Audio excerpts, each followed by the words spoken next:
दबालू दबारे बल्लू दबालू दबारे बल्लू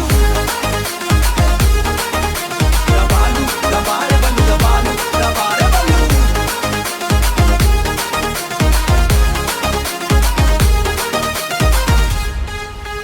जोन हर देखे कहे का गजब के माल है, गोल गोल चेहरा और घुंघरालू बाल है।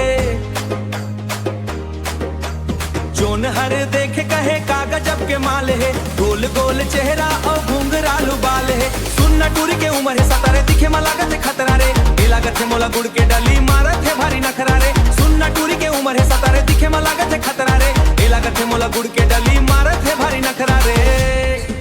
हाँ जोन हर देखे कहे का गजब के माल है, गोल गोल चेहरा और घुंघरालू बाल है। अरे वो तो चलेगे भैया अब का करे जाए, अरे वो तो चलेगे भैया।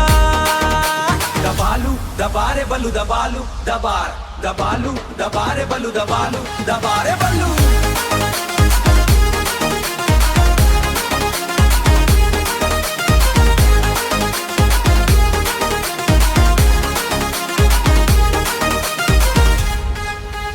जोन हर देखे कहे का गजब के माल है, गोल गोल चेहरा और घुंघरालू बाल है।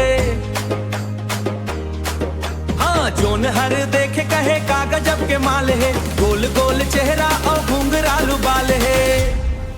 एक आखर बनी जी एखर दुल्हनिया कौन जाही जी लेके बरतिया, मोला लगते जी मैं पटाहूँ टूरीला मैं हब सुनना।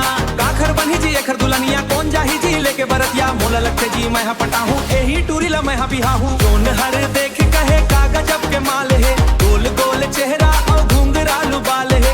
जोन हर देखे कहे का गजब के माल है, गोल गोल चेहरा और घुंघरालू बाल है। कैसे बल्लू बिहावे हवा भाई, दबालू दबारे बल्लू दबालू